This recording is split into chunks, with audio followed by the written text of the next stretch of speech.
Commission, our monthly meeting of February the 5th, 2025. I am Roy Feast, the chair of the commission. I'd like to introduce my fellow commissioners who are present with me today. To my immediate left, Jeffrey Merkowitz, who's the vice chair. To his immediate left is Linda Coombs, commissioner. And to my immediate right is Robin Solomon, who is our chair pro tem. With that, are there any modifications to the agenda that anyone wants to recommend?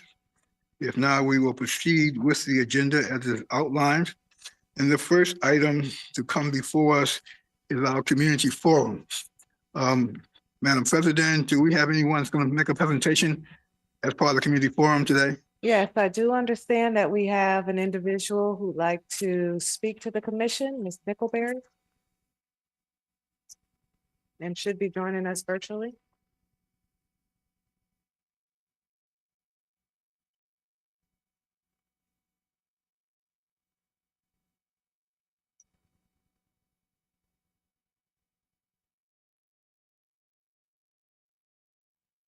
Can the IT team confirm if Ms. Nickelberry is in the virtual room?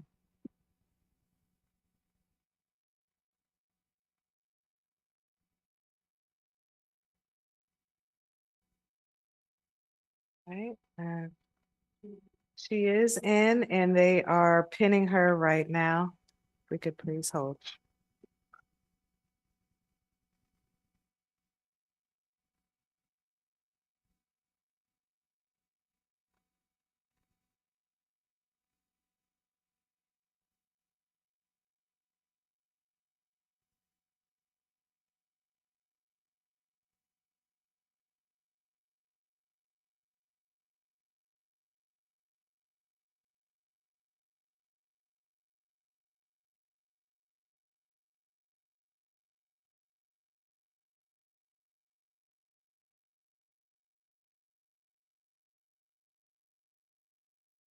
All right, Chair Priest, apparently it will be a phone call, not virtual, but if you would go ahead and announce that she can begin speaking, we will start the timer and allow her an opportunity to speak to the commission.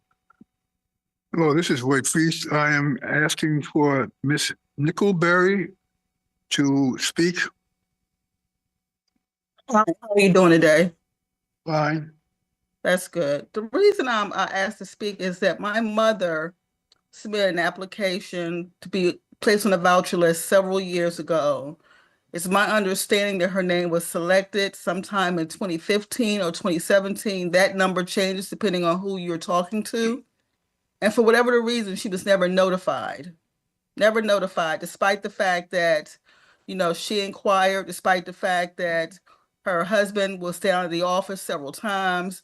And I didn't learn about this until I called to complain to Miss Laddie, who informed me that, she had in fact been selected for her voucher and that she didn't respond. And I find, but she never got the correspondence to respond.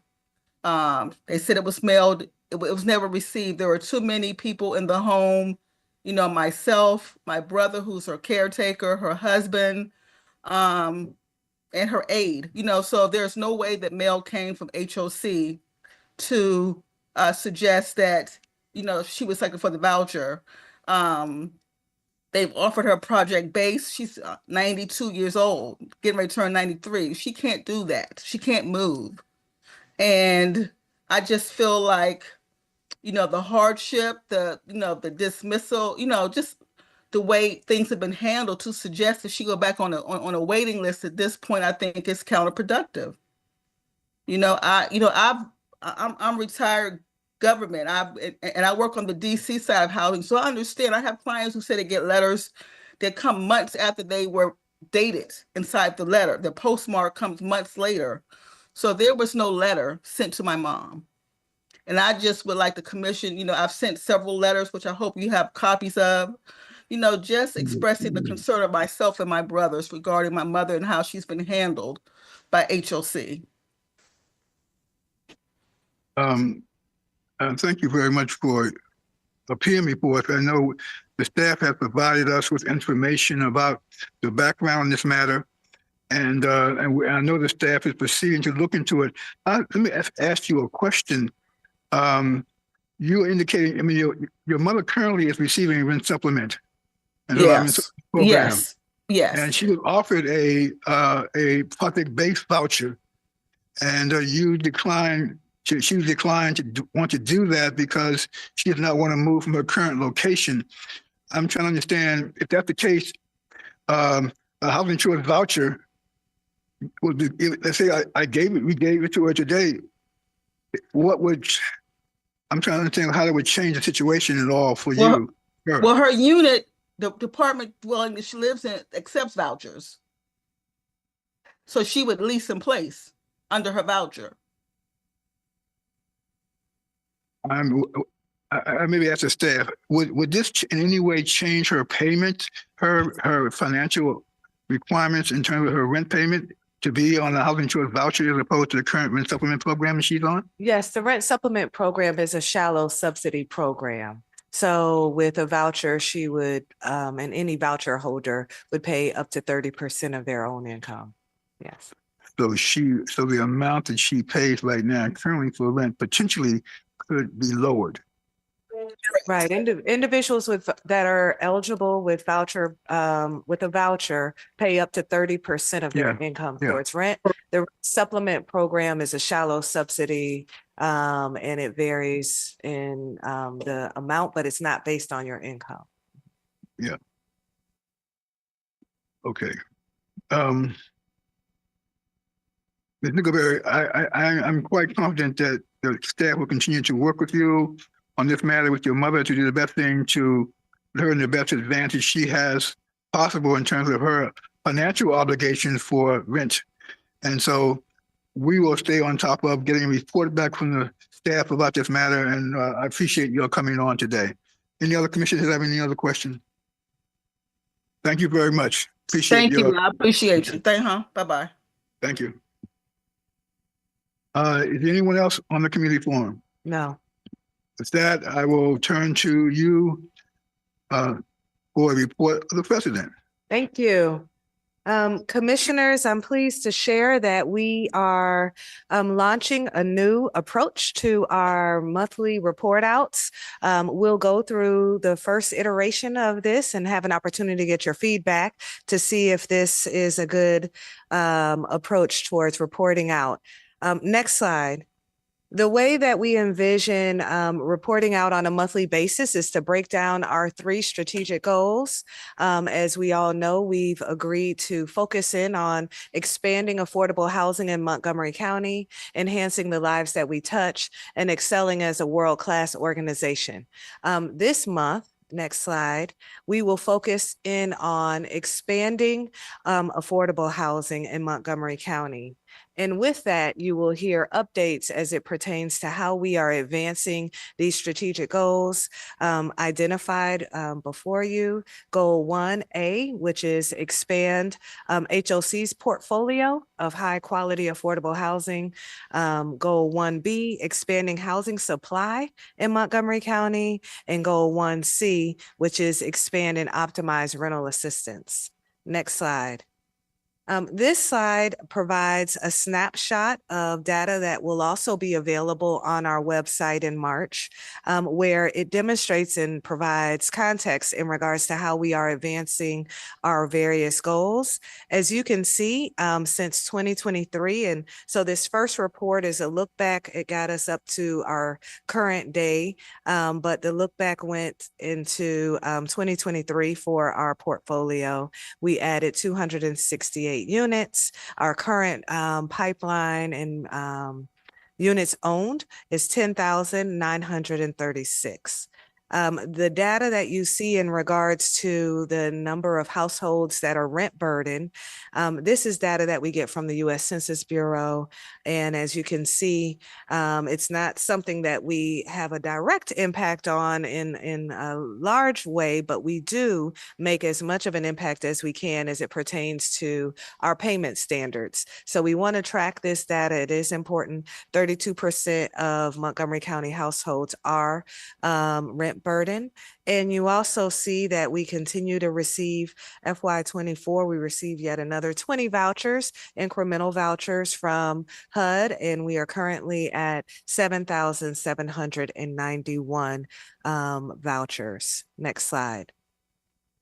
This slide provides an overview of our various properties that are in different phases of construction and or development. We currently have 3,700 units at various stages. Of course, this is a little small. We can try to make it larger in the future. It's also included in the report as well as on our website. But as you can see, based on the various colors, starting with FY22 and 23, we have multiple properties that are in the final stages of lease up and closeout. That's Bower Park, Stewart Town Homes, the Laureate, the Leggett, Georgian Court, and Shady Grove Apartments. All either were new development or recapitalization of our current assets. We have developments that were under construction leading into 24, and now we're here in 25. I'll take us to Q1 of 25. And as you can see, we are currently underway in terms of construction with Wheaton Gateway, Metro Point. There's some initial work underway in terms of moving that recapitalization renovation forward. We have Westside Shady Grove, Building B, also known as the Sage. Thank you. And we'll update the title here. That's under construction or in the design, planning phase. We have HQ, our headquarters, which is under construction right now. Demolition is going on at Elizabeth House. And we have Hillendale Gateway, which is under construction as well. And Willow Manors underwent a significant renovation that is closing out here. Chelsea, in the prior slide, where does Battery and Bradley fit in? And Battery and Bradley actually are acquisitions and would not be necessarily reflected currently here because we're not doing any renovations, etc. of those properties. We could consider adding properties that there's just financial closings that could be reflected in this. But we're going to set aside units as affordable. Or is that reflected in the 10,000 or the 263 units, or is Bradley and Battery in the future? This is reflecting the number of units that are currently in various stages of development. Right. But in terms of our overall pipeline, yes, it should be reflected in our overall pipeline. Yeah, I was referring to the prior slide. Oh, where it has 268 because Yeah. we haven't gotten to full closing. When we get to full closing, So that number's really that number will jump up. Got it. Yes. Thank you. Okay. Thank you. Great. Next slide. This just provides an overview of where we are with each of our development projects that are underway. I do want to just note, as the commission is aware, there are other development activities that have been discussed in closed session that aren't yet ripe for the public that won't be reflected in these presentations. But as you can see, we're currently under construction at our Hillendale Gateway development. And we also received great news last month, another $500,000 in state revitalization funds from the Department of Housing and Community Development. So that was a wonderful grant. And again, focused in on our environmental efforts there. Next slide. We have the Sage. This development is underway. We expect to have a groundbreaking to occur sometime in spring, early summer. And this is the development that sits across from the Laureate and will also leverage the Housing Production Fund. Next slide. Clarksburg, our Garnkirk Farms apartments, 184 garden style apartments. We anticipate going and having financing for that development here in June and construction to begin in July. And as you can see, this is a development that is also transient oriented. We'll have a variety of bedroom sizes between 1 and 3, and it will be a LIHTC property. So approximately, well, I believe properties, with 65% of AMI or under. Sorry again. So we're selling some scattered sites, so just hit my head, to Habitat. They'll stay affordable, of course. We shouldn't, when we dispose of those, we shouldn't take that out of our count of affordable. Yes. We just, I don't know what your plans were, you had thought about it, but just dawned on me, we don't want to be, just because they're selling doesn't mean. Absolutely. Yeah. And I think that we'll need another category of how we reflect, how we continue to support and advance our goal of ensuring affordable home ownership. So yes. Don't want to show 263 going south Yes. when it really hasn't changed. Yes. Next slide. And then in terms of the work that we're doing to revitalize our properties, we have the Metropolitan. It's 308 apartment homes located in Bethesda. It is also above a metro station. Financing is expected to close in June 2025. And as you can see in the slide depicted, we have 92 units that are restricted and affordable that have never had renovation work. And so really looking forward to bringing the entire property up to speed and repositioning it in the market. Next slide. Our HQ is doing well. In fact, on January 16th, our subcontractors and contractors celebrated the fact that we topped out at the building. And right now we're at the phase of putting the exterior, but we're on schedule with that development and looking forward to moving in at the end of this year. Next slide. We are still in negotiations that are advancing in a positive way with WMATA in regards to the Forest Glen development. Missing Middle, we anticipate closing on the work that we're doing there in Sandy Spring here in June of 2025. Of course, with the current markets, many of these closing dates may shift. I should have put an asterisk there, but these are our goal dates. And this will be a wonderful achievement for HOC as well as the county. It will be another development where we're leading the industry and showing how Missing Middle can be successful. So looking forward to that development. Next slide. And we're also working in partnership with our Heritage Emory Grove community. That development is underway, working in close relation with Emory Grove United Methodist Church. And as you can see, there are various steps that are underway with regards to permitting and DGS. And we're working with the county in regards to a joint development agreement. Next slide.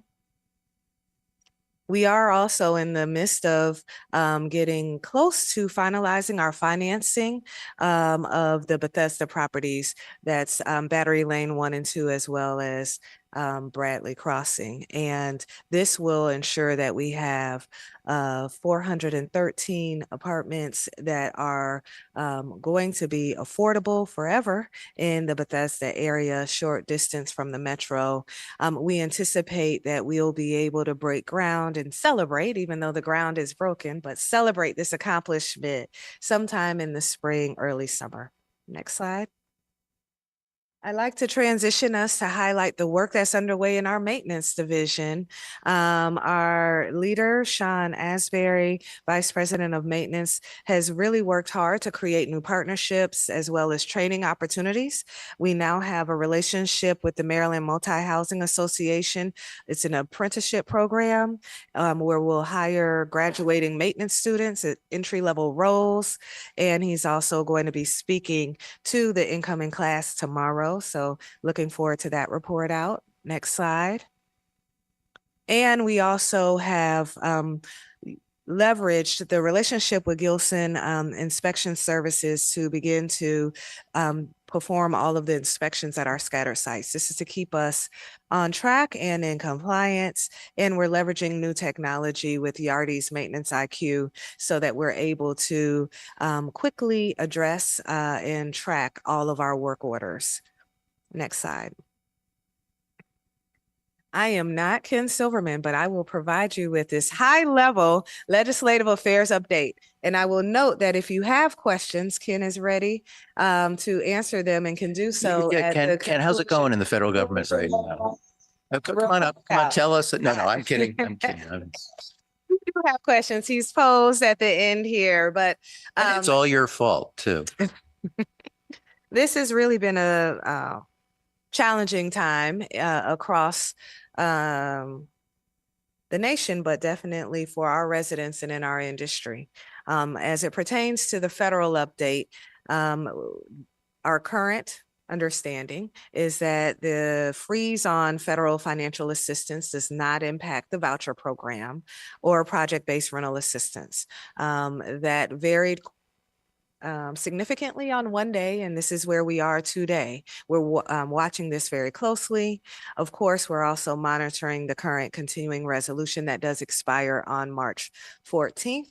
We're also paying close attention to our other grant programs. As you all know, our McKinney program, which supports our housing instability residents and provides permanent supportive care, as well as Fatherhood Initiative, are both programs that are funded through grants. So closely monitoring those programs as well.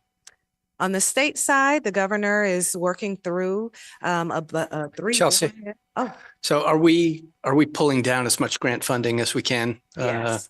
and Yes, and there was a period of time in which the system was locked out. Yeah. That we were unable to do that, but ever since it opened, our finance division jumped right in and we did the maximum pull down that we could. Okay. Yes. And then just while we're on the federal level, can you talk about the potential impact of tariffs? And Well, I think we will have to do some analysis as it pertains to our upcoming development that's underway. I recently attended a conference just yesterday where a peer shared that they had a 25% hike in their closing because the financing, the bank's position was that they wanted to have a contingency budget. And so we will have to watch this closely and report out as situations change. I don't know if Mr. Silverman has anything else to add there. Okay. what's our, how much of our materials come from other countries? I mean, and primarily Mexico, Canada, China. You know, I'd have to have further discussion with Nihar Shah, our Vice President of Real Estate. The way that we operate, you know, that we typically in relation with the general contractor who gets all of the supplies needed for those developments. We'd have to go back and have a better understanding of where they're sourcing each of these supplies.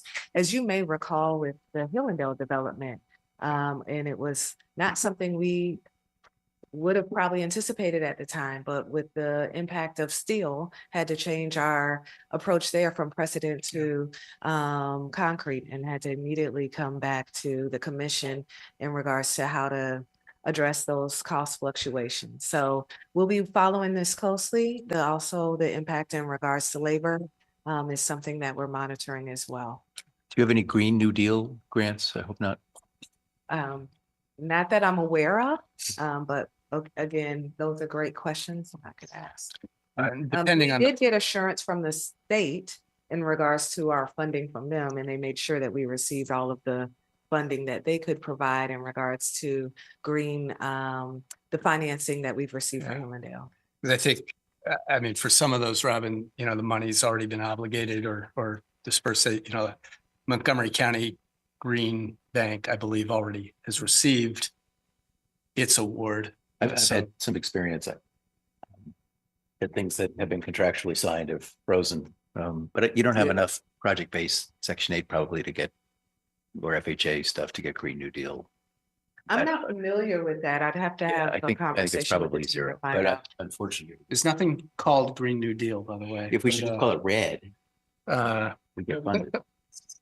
So Let me just say that I think that this is a point in time where our relationship with our trade association organizations like NARO and CLAFA and FATHER and the real estate industry and all those who are paying attention, and a lot of the other places like Brookings and others, they're doing a lot of deep analysis about the impacts of tariffs and these kind of things. We need to pay attention to them. I know I get a lot of information and look at it. So it's just, it's going to be filtered down to us. Some of the impacts we just won't know until they happen to a large extent. And that's really what makes our field work so difficult. Is the timing of when those things kind of happen. But again, appreciate your conversation. Yes. I do want to also highlight, although it's not here, but especially for members of the public, we're also closely following and know that there's a lot of anxiety around ICE raids. We have dedicated on our website a community resource page that provides insight and information on resources and who to contact, and have provided information to our residents as well as our property managers as well on what to do in different circumstances. And so just want to point that out. That's on HOCMC.org. On the state side, there are various housing legislations that are moving forward, and some additional legislation that was introduced in regards to simplifying building codes. We are and do anticipate joining forces with various groups that go to lobby on behalf of affordable housing. Stay tuned. I believe there's an upcoming date, maybe February 16th, 19th. There it is. That we will go to Annapolis. I'll send that information to you all once we get all the logistics detailed, as well as to our RAB who joined us last year.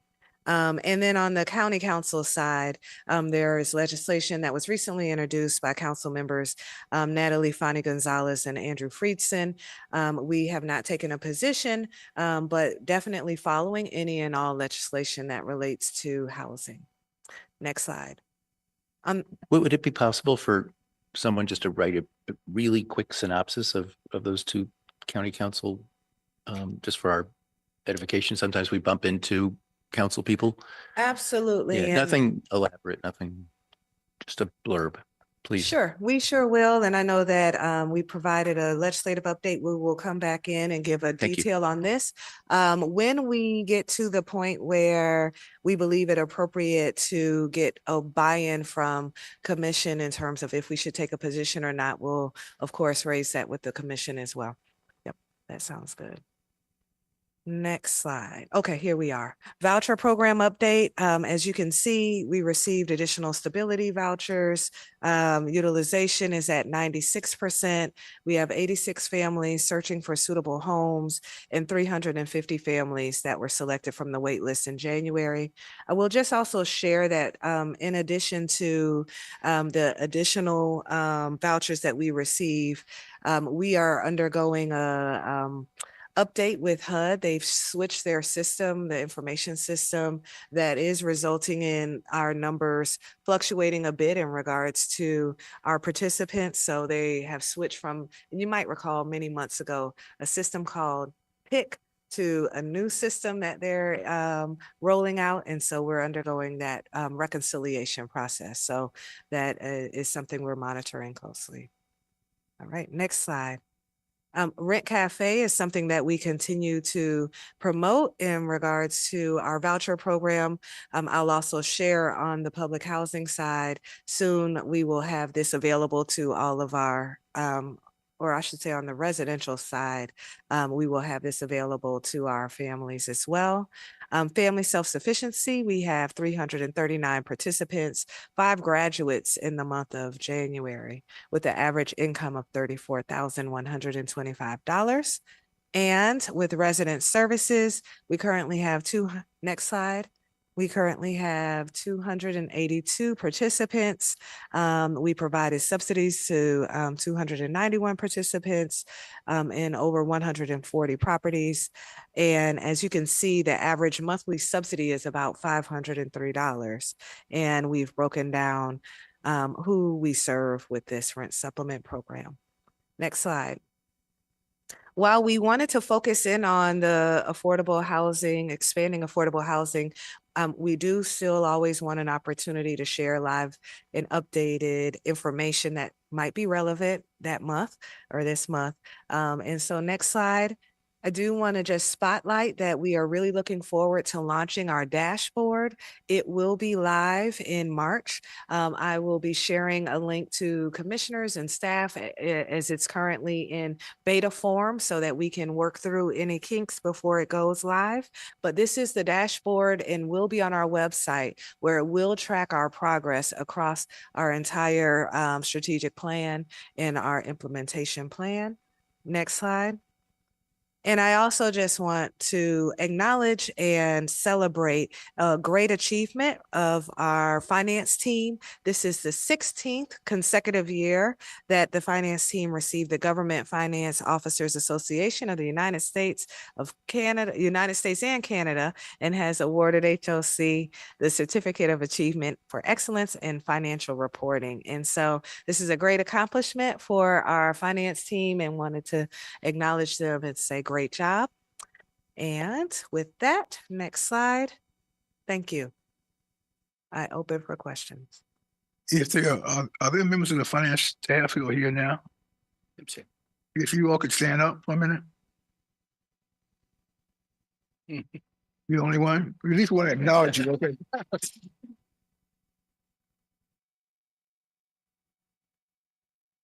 How often does that happen, Tim? That feels great. Thank you. Each time you bring your friends. Thank you very much for the report.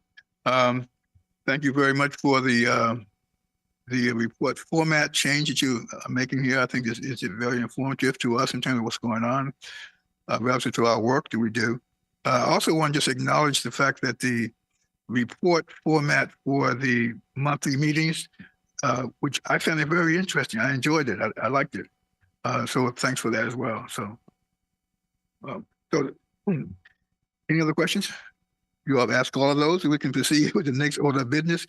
We're going to right now defer for the time being the report from the Resident Advisory Board.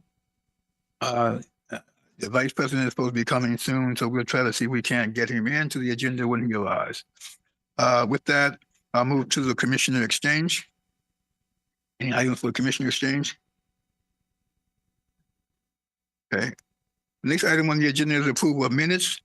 The approval of the minutes for January the 8th, 2025 open session, as well as our special session of the same day. Can I get a motion to approve those minutes? So moved. Second. Probably moving a second to approve the minutes of January the 8th for both our open and special sessions. All in favor signify by saying aye. Opposed, nay. Aye. So ordered.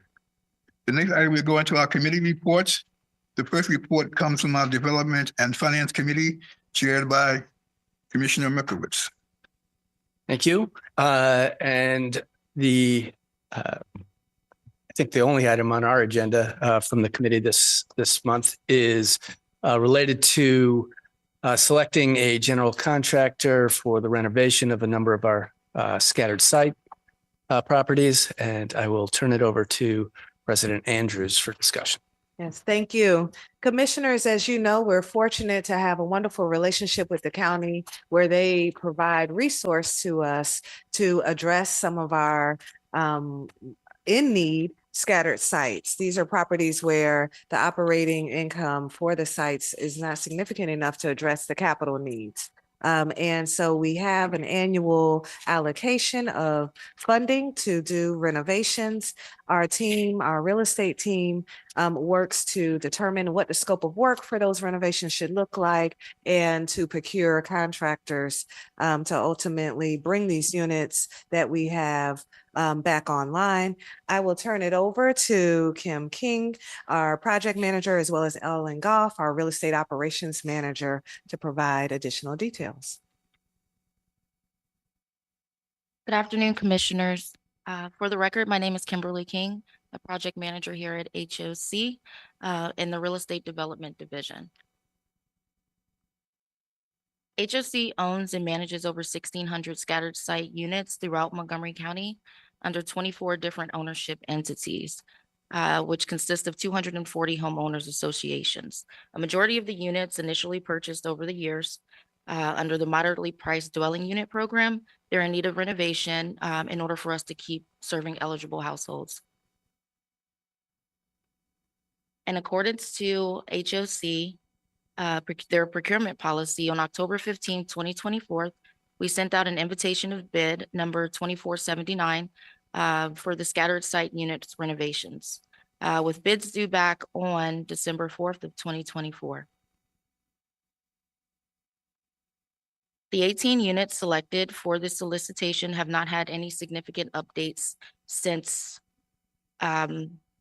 they've been acquired. All the units will be vacant at the time of the renovation and during. Next slide, please.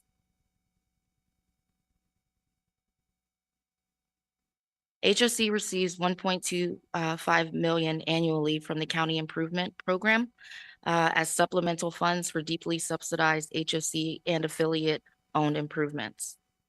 CIP funds are used to focus on the renovation of the major repairs for those units where renovations are required and the properties cannot support the additional debt.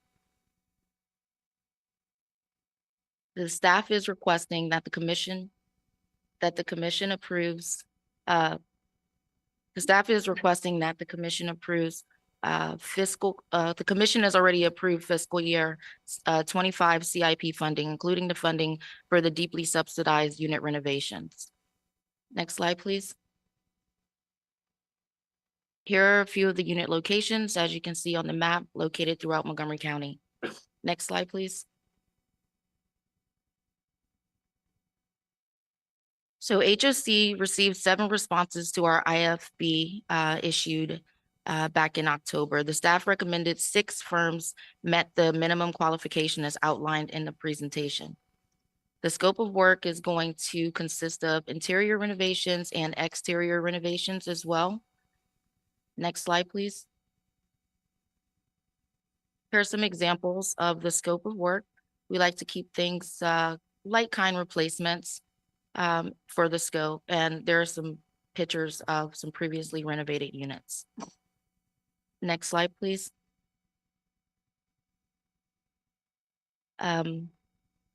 Staff further reviewed the qualified bids and pricing to make a recommendation of the selection of general contractor based on the lowest, most responsive bid. Staff recommends the selection and award of the contract for Bloom's Contracting, who submitted the lowest qualified bid.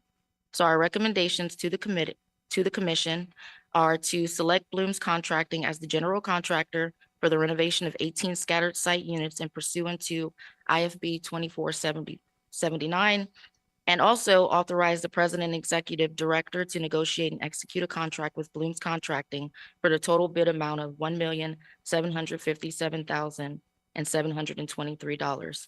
There's no direct impact to HOC's 2025 budget.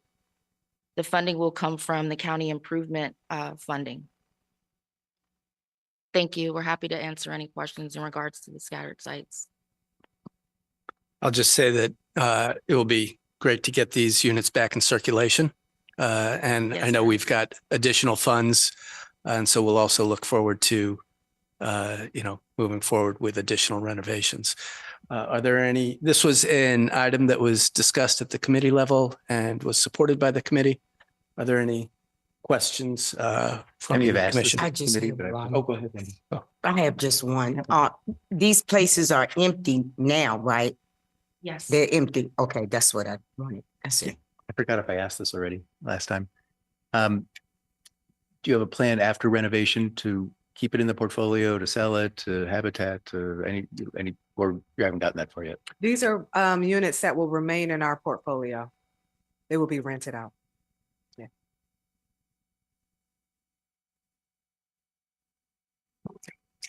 If there are no additional questions, I will make a motion that to approve resolution 25-07.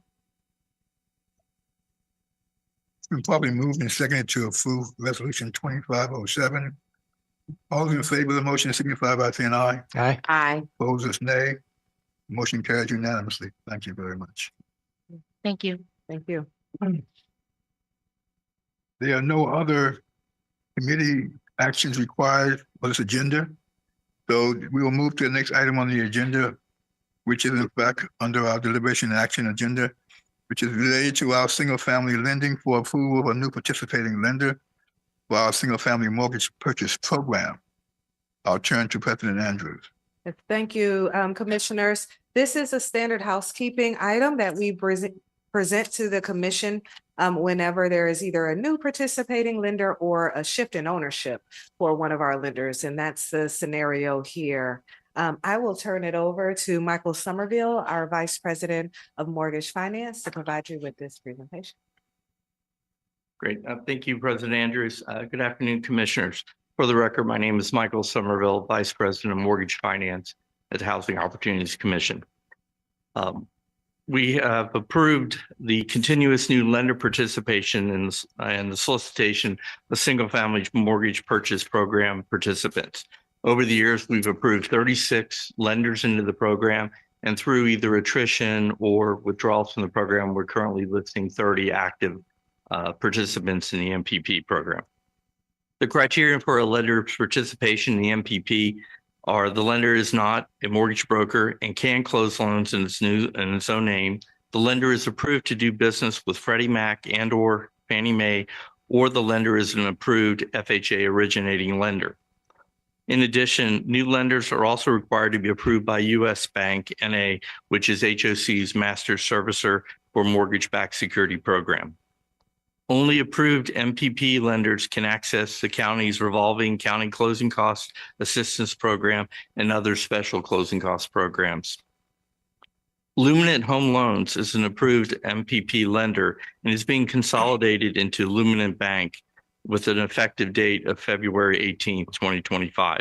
Luminant Home Loans is a wholly owned subsidiary of Luminant Bank, and all existing Luminant Home Loan personnel will be retained as part of this consolidation process. This item was not unable to be submitted to the DevFin committee in advance of this commission meeting. That's why you're seeing it for the first time for deliberation and consideration.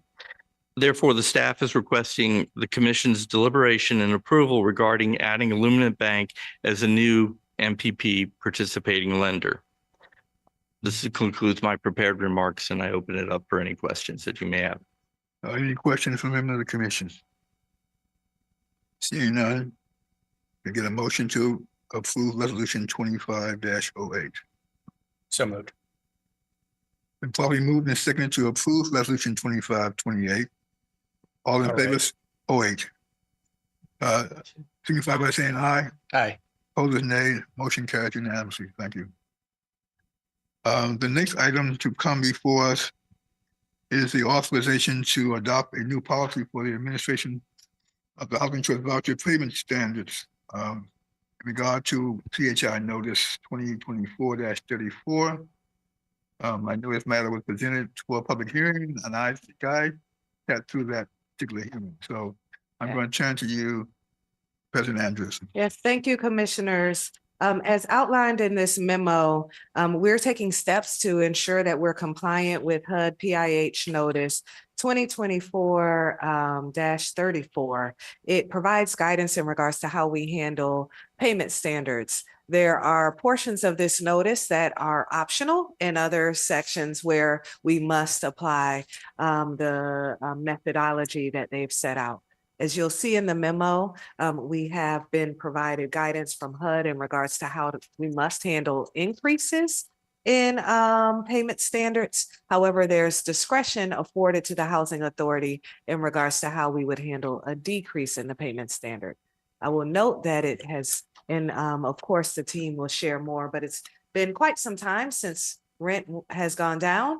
Not only in Montgomery County, but across the US. So this is an unlikely circumstance, but we do have an opportunity to determine what would be most appropriate in regards to what approach we would take, as well as ensuring that we approve or move forward with a course of action that would allow us to be in the best compliance posture as possible.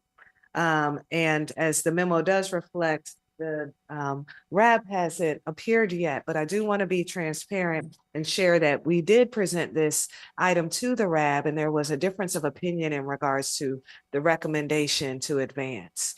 As reflected in our memo, there were members of the RAB who believe that we should approach this differently than what staff's presenting. You will hear in our presentation why we believe that the course of action that we're advancing, one, is best suited to ensure compliance moving forward, but also the likelihood of a decrease in the payment standard, we believe, is very unlikely. With that prelude, I will turn it over to Lynn Hayes and our VP of Housing Resource Division, as well as Mita Lim, our Assistant VP of Housing Resources Division, for this presentation.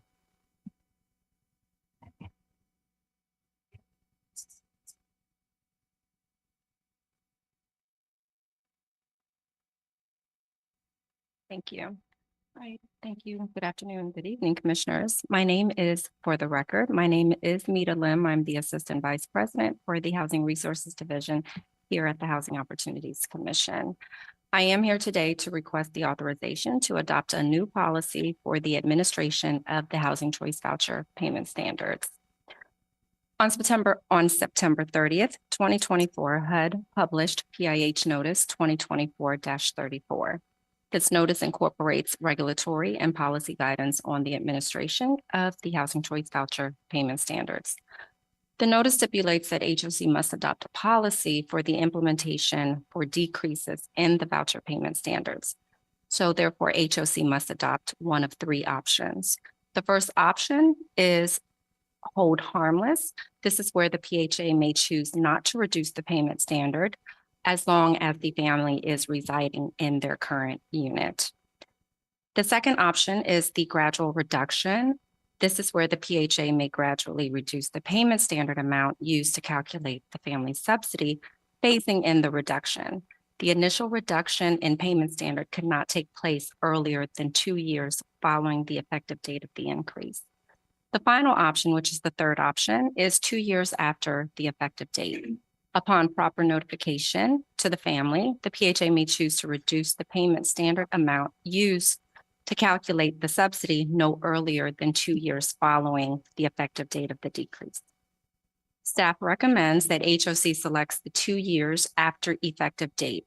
By adopting this option, it does ensure a balance between the regulatory compliance, operational efficiency, and the well-being of families. HOC, as mentioned, HOC staff did meet with the RAB board on January 27th regarding this option, and they did favor the gradual reduction option. Staff did share that selecting the 2 years after the effective date option would be better served by both families and the staff. This approach will also streamline the process and also minimize the risk of programmatic errors. Staff also conducted a historical data review of the past 5 years, showing that the fair market rents have increased between 1% and 12%. In addition, it also reflects that our voucher payment standards have risen between 2% and 13%. The notice also references additional regulatory requirements regarding the increases in the payment standards and the exception payment standards for reasonable accommodations. We must apply the voucher payment standard increases at the earliest of one of the following actions. The first action would be to apply the increase at the effective date of an increase in the gross rent that would result in an increase in the family share. The second action would be the family's first regular or interim reexamination. And then the third action would be 1 year following the effective date of the voucher payment standard increase. HOC may also approve the higher payment standard up to 120% as a reasonable accommodation for a family that includes a person with disabilities. In addition, HOC may also approve a higher payment standard up to 140% for our VASH participants, which also stands for Veterans Affairs Supportive Housing Program vouchers. We are bringing this to your attention as we do want to update the existing language in the administrative plan. Staff proposes that HOC adopt the regulatory policies and the recommended option to incorporate the changes into Chapter 11 of our administrative plan. As part of the process for making the revisions to the PHA's administrative plan, public comment is required. Notice of the 30-day comment period and the public hearing was published in the Washington Post and in the Washington Hispanic on December 6, 2024. This now completes my summary, and I welcome any comments or questions. Are there any comments or questions? Yeah, I have a few questions. So I just want to confirm, so when there would be a decrease in the payment standard, that would be as a result of changes to the fair market rent. It's separate from like a change in the family's income. Correct. Okay. And so I guess how does this differ from our current policy? The current policy right now, if there's a decrease in the payment standard, it's effective at the second reexamination date subsequent to the approval. Now it's effective 2 years after the approval date. So that sounds the same, but it's a little bit different. An example would be if the payment standard decreased effective January 1st, but a tenant's annual recertification was February 1st of 2025, the reduction would occur at the second reexamination, which would be February 1st, 2026. The new requirement is 2 years subsequent to that date. So it would be effective February 1st, 2027. Yeah. So it gives a little bit more time. Yeah. Basically. And granted, this does feel unlikely, especially around here. But what was I'm interested in understanding more about the RAB's, the Resident Advisory Board's thinking. Sure. Oh, yes. My apologies. The RAB board was interested in phasing in the gradual reduction versus just. And no, I understand that was their. They thought it would be less burdensome or impactful if the tenant's portion of the rent increased for the tenant to incur that increase over a period of time versus all at once. So the thinking being, so if their tenant's portion of rent, let's say hypothetically increased by $100, instead of paying the $100 difference at once, it would be phased in. right. And that would begin 2 years after also. That's right. And so our thought process is really, but at that point of time, it generally would become obsolete because a new fair market rent would have been published prior to that, which we base the voucher payment standards on. So really at the point of time, it's obsolete. And that would also assume that the rent actually did not go down. So the payment standard went down, That's right. but the rent. It would be, that's right. So the subsidy calculation is based on the gross rent. So if the gross rent exceeded the voucher payment standard, then yes, the tenant would have to pay that difference. If the gross rent was still under the decreased payment standard, the tenant would continue to pay 30% of their adjusted income. Did we do any kind of financial analysis on like the different options or, I guess? We did not do an analysis on the decrease because the payment standards haven't decreased in the past 3 years. Right. So is there a reason we think this is the right balance as opposed to it? We think it reduces, number one, it enhances administrative efficiency. So staff won't have to track, write a phase in. We send a notice to the family advising them that their rental increase is being phased in, but then at that second year, it may not even be effective at all because a new payment standard would have been published. So our thinking is increased efficiency, reduction of errors, less confusion for our families, so we don't notify them of a phase in and then the phase in never occurs. Yeah. Any other questions? Yeah. Lynn, hi. Yes. Hi. I was just wondering about the people with disabilities. I didn't understand that part. are you saying that their rent is not affected by this? No, so Okay. that part is saying that if someone is disabled, they may request an increase in the payment standard where we can approve a higher payment standard up to 120% without HUD approval. Previously, we had to obtain HUD approval to. So now, increase it. no. So now we don't have to get HUD approval. We may make that decision ourselves. Okay. There was one more I had. I can't think of it now. Oh my goodness, I didn't got it right. I can't think of it, but it was a question I wanted to ask you. You're welcome to reach out to me if you think of it. You know I will. Sure. Yep. You know I will. Thank you. Sure, Thank you. certainly. If there are no other questions, can I request that we, Oh, I got it now. No, I'm sorry, God. Now, how would will the elderly be, because that's what I'm concerned with.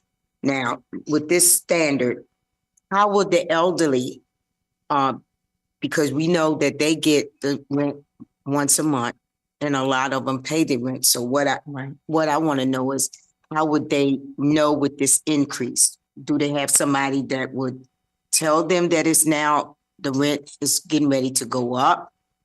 Yeah, so every year annually, when there is a change in the payment standards, we send notification to all of our families apprising them of that change and how we are going to implement if the payment standards decrease. Okay. So we do notify them in advance, and then additionally, once we calculate their rental portions, they receive a notification, a letter in writing, letting them know what their rental amount is as well. Okay. Yeah. Thank you. thank you.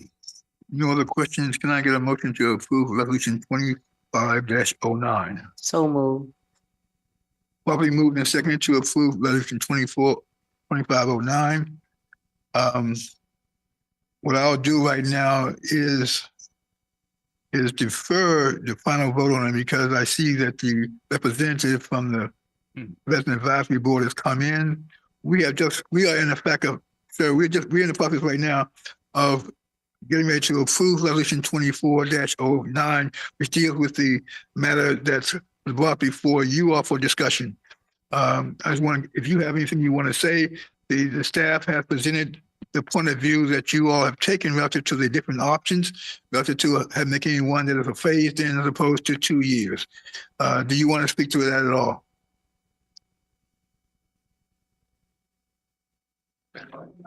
Yeah. Yes.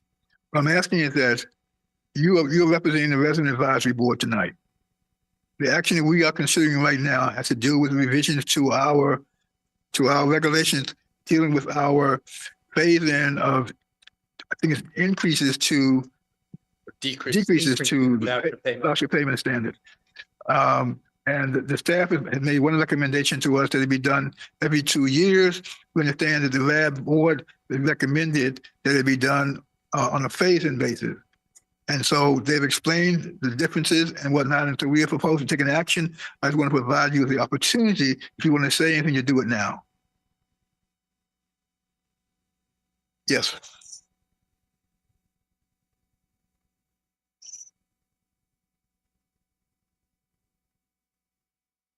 And commissioners, I do want to just also acknowledge, definitely, we will always seek RAB input, but just to give you all context, this was not one of the provisions from HUD where we had to have RAB approval, Right. But obviously anything related to our policies, we're always going to come get the feedback. We've of course engaged in regards to focus groups, et cetera, as well.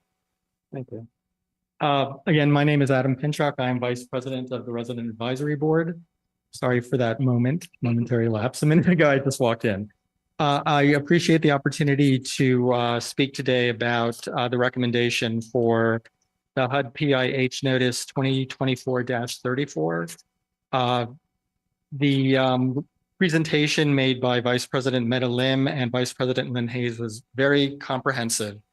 But when we were reviewing the options available from HUD to HOC, we had agreed as a board that the first option of holding harmless was not going to be financially sustainable for HOC, but that we preferred the second option, which at the time I believe was the one to implement any changes to the payment standards 2 years after publication, but on a graduated basis. And our understanding in discussing this with Vice President Hayes was that there was no guidance in the HUD notice telling PHAs how they would have to implement that, meaning that HOC would have a lot of discretion as far as the implementation of that phase in or phase out of the payment standard. And we thought that gave HOC more flexibility over the long term than the third option, which would be to immediately implement the payment standard 2 years after publication.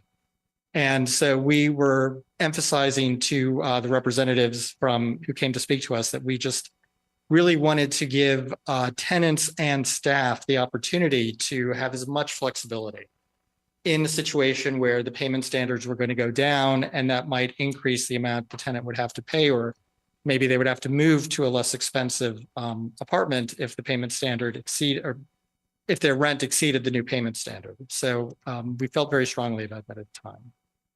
Thank you. And I think the staff have addressed that point with us and simply explaining from their vantage point why they're recommending the 2 years. One, the fact that the flexibility in this case provides a greater burden on our administration of the program. And when that happens, that means simply we are spending more time and resources for something that we feel that is trying to address a issue that has not occurred, meaning there's been a decrease in the rental payment standard in the last 5 years. Okay. Right. And that because of the way it works is the fact that in most cases, the phase out wouldn't even happen anyway. So exactly, yeah. In that case, administratively, we felt that was a recommendation the staff made. So I just wanted to let you know they have presented your point of view. And we greatly appreciate that. Thank you. Thank you. With that, I call for a vote on the motion to approve resolution 25-09. All in favor of the motion signify by saying aye. Aye. Opposed to it? Okay. Thank you very much. Yeah. Thank you. And yeah, and just for the record, I'm supporting this change just because I think it's extremely unlikely that we're going to. Yeah. That's too damn high. Yeah. Yeah. And it keeps going up. Yep. So. Thank you very much for that. Can I get a motion to recess the meeting in order to convene the Development Corporation meetings listed on the agenda? Is there a second? All those in favor signify by saying aye. Aye. Opposed, nay. So ordered. We will now convene the Development Corporation meetings that are listed on the agenda. The Development Corporations are entities that are wholly owned, controlled by HOC and own various properties. For each development corporation, the board of directors is comprised of the HOC commissioners, and the officers are the same as the officers of the commission. I am now calling the meeting of the Scattered Site 1 Development Corporation to order. The item before the board is the approval to select a general contractor to renovate certain units owned by the corporation. I turn the presentation over to staff. Commissioners, you all previously had a full presentation in regards to the recommendation to contract with Bloom Contracting to do renovations at our scattered sites. These scattered sites are dispersed amongst various DevCorp entities. The first being Scattered Sites 1. As you can see, the memo is comprehensive in regards to the recommendation for the DevCorp Scattered Site 1 to advance this action. Yes, this is consistent with the actions that we were just taking a few minutes ago, approving the contractor for these scattered sites. So all we're doing now is going through the Development Corporation process to in fact approve that for the corporations. Yes. Is there a motion to approve resolution 25-001 SS1? So moved. Is there a second? All in favor signify by saying aye. Aye. All those signify approval for resolution 25-001 SS1. With no further business to come before the corporation, this meeting is adjourned. I now call the meeting of the Scattered Site 2 Development Corporation to order. The item before the board is the approval to select a general contractor, Bloom, to renovate certain units owned by the corporation. I turn the presentation over to the staff, which the staff has already reported on this. So I'll ask for a motion to approve resolution 25-001 SS2. So moved. Is there a second? Second. All in favor signify by saying aye. Opposers, nay. So ordered. With no further business to come before the corporation, this meeting is adjourned. I now call the meeting of the TPM Development Corporation to order. The item before the board is the approval to select a general contractor to renovate certain items owned by the corporation. The matter again has been presented by the staff before. Is there a motion to approve resolution 24-001 TPM? So moved. Is there a second? So moved. Second. All those in favor signify by saying aye. Aye. Opposers, nay. So ordered. With no further business to come before the corporation, this meeting is adjourned. This concludes the Development Corporation meeting. We will now reconvene HOC's regular monthly meeting.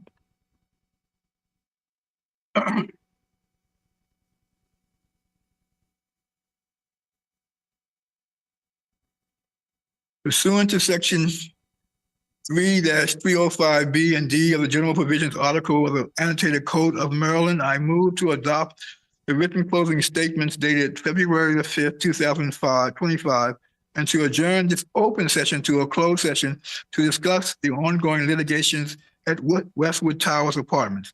HOC will discuss this topic in closed session to protect HOC's attorney-client privilege and its interest in the ongoing litigation.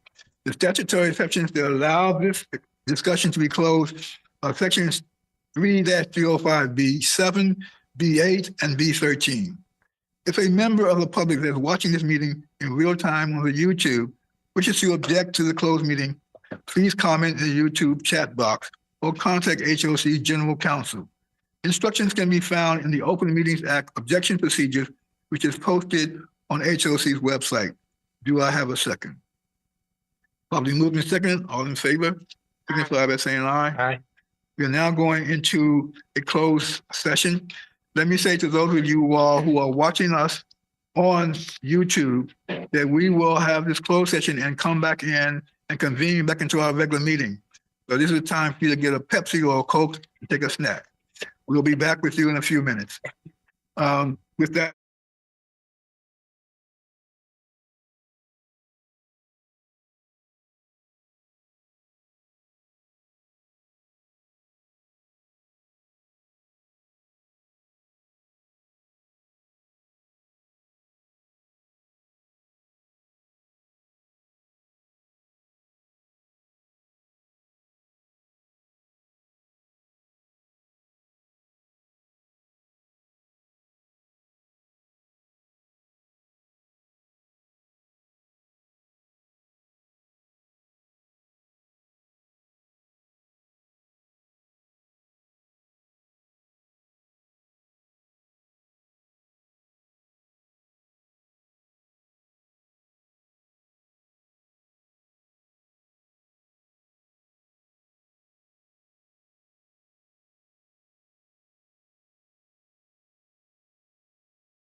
Now begin the meeting.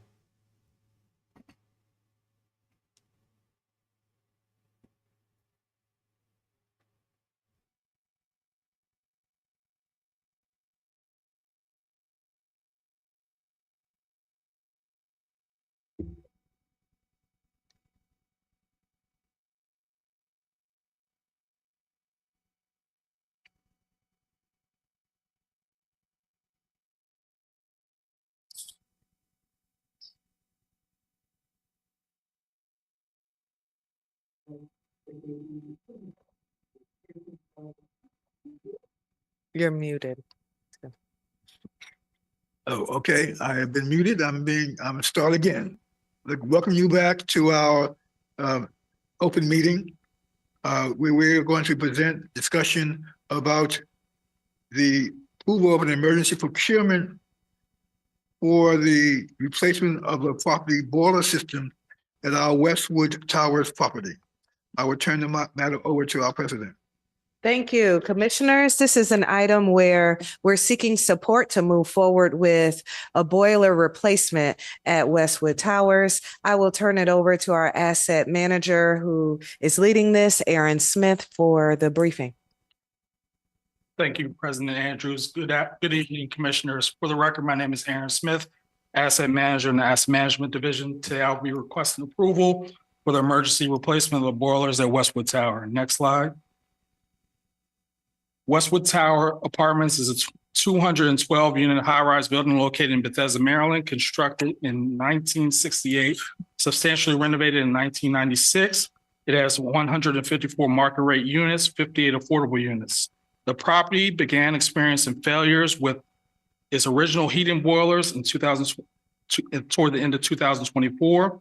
The third-party property management company CAPREIT, along with HOC's maintenance division, initially considered rebuilding the boilers as a cost-effective way to extend their useful life. However, after further evaluation, both CAPREIT and HOC staff concluded that the boilers have surpassed their useful life and must be replaced immediately. The new boilers offer several key benefits over rebuilding the existing ones, including higher efficiency, reduced fuel consumption, decreased maintenance requirements, lower emissions, and the potential for tax incentives and participation in county PEPCO Green Bank assistance programs such as rebates and funding. Staff is requesting commission approval for emergency procurement to replace these boilers. If the existing boilers fail, the building will lose its heating system, qualifying the situation as an emergency replacement under section 5.6(2) of HOC's procurement policy. This provision defines emergency as one of severely threatens public health, safety, and property, or could cause serious harm to HOC, requiring an urgent response. In such cases, procurement is limited to only necessary supplies, services, construction to address the immediate emergency. Next slide. CAPREIT and HOC staff solicited written quotes from Capital Boiler Works, Harvey Hotel, and HO3A3 for the replacement. Capital Boiler Works provided the most competitive proposal with the cost of $604,000. The company is a trusted top-tier mechanical services contractor HOC has worked with for decades. Staff also recommends an additional $100,000 HOC held contingency to address any unforeseen conditions during the replacement process. Staff also recommends utilizing the Opportunity Housing Bond Fund, to fund the boiler replacement. Several properties, including Westwood Towers, have contributed to this fund via debt service reserve contributions that were made over the years to demonstrate property's ability to support fully amortizing debt instrument while utilizing temporary debt. Staff is exploring opportunities through County PEPCO Green Bank assistance programs to help recover the cost of the replacements, which is secured and can be used to replenish the OH bond fund. Next slide. Issues for consideration. Does the commission accept the staff's recommendation to approve the enactment of the emergency procurement policy and procedures under section 5.6 of the procurement policy to replace the boilers at Westwood Tower? authorize the president executive director to negotiate and execute a contract with Capital Boiler Works to complete the full scope replacement of the boiler systems at Westwood Tower at a cost not to exceed at a cost of $604,000. Authorize funding from Opportunity Housing Bond Fund for $704,000, which includes a contract amount of $604,000 plus a HOC held contingency of $100,000. There's no adverse budget impact to the agency's fiscal year 2025 operating budget.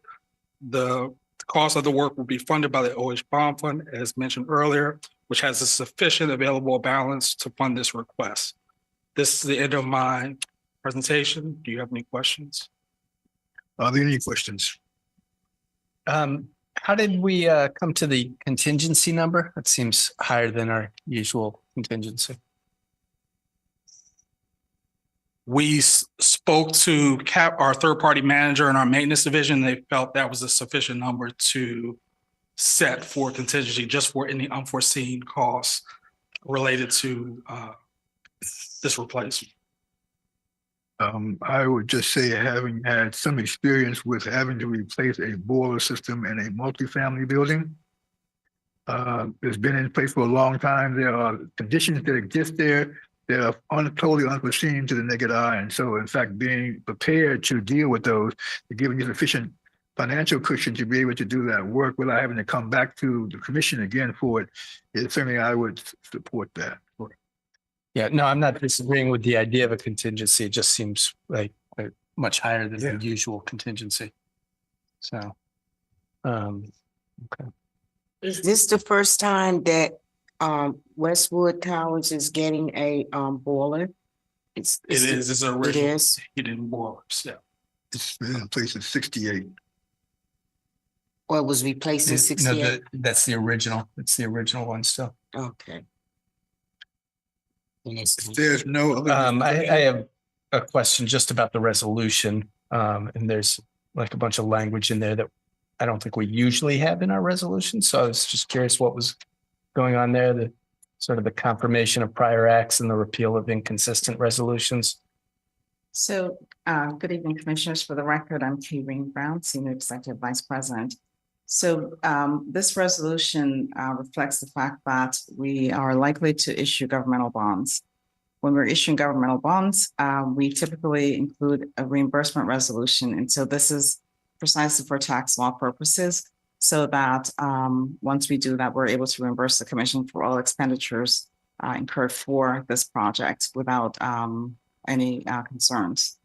Otherwise, we would only be able to issue sufficient bonds to pay for the project and not be able to capture anything else from the financing. Okay. So this is really to protect commission and expenses it incurs prior to financing or cost associated directly with capital expenditures at the time we do the renovation. Okay, no, that makes sense. And Commissioner Merkowitz, I would just indicate that this is language that's provided from our bond counsel and is included in multiple resolutions where we believe that we might need to explore various financing options so that we can have the cover that we need to do that. Okay, all right. Well, and hopefully we get some reimbursement from some of those. And the proceeds can be used to reimburse for other capital expenditures of the commission as well. Okay. Thank you. If there are no other questions, can I get a motion to approve resolution 25-10? So moved. Been probably moved and second to approve resolution 25-10. All in favor signify by saying aye. Aye. Opposed, nay. So ordered, carried unanimously. Thank you very much. Thank you. The next item on the agenda is the election of officers. This is an annual thing that we have a virtue of our charter for doing our annual meeting in February of each year. I don't know that I carry this part of the agenda, or is that done by our council? Actually done by your secretary, that I happen to also serve as the commission secretary. This is an annual item, as mentioned previously. And what I'd like to do, we have an opportunity for elections and nominations for the chair, for the vice chair, and the chair pro tem. And at this point, I'd like to open the floor for nominations for the office of Chair, Vice Chair, and Chair Pro Tem.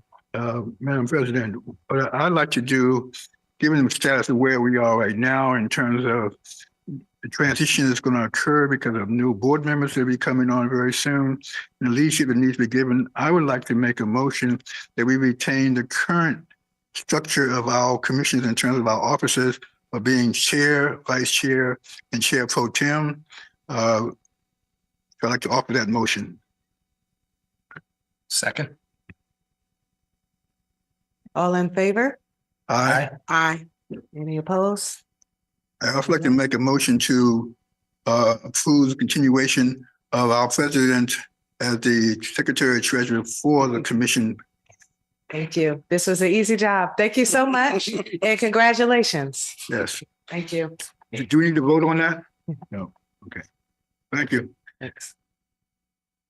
I think that's I believe that is it. Yeah. Pursuant to section 3-305 B and D of the general provisions article of the annotated code of Maryland, I move to adopt the written closing statement dated February the 5th, 2025, and to adjourn this open session to a closed session to discuss potential litigation and other confidential financing information at the Leggett. HOC must discuss this topic in closed session to protect HOC's attorney-client privilege, to protect its interest in potential litigation, and protect confidential information provided to HOC from third parties. The statutory exception that allows this discussion to be closed are sections 305 B7, B8, and B13.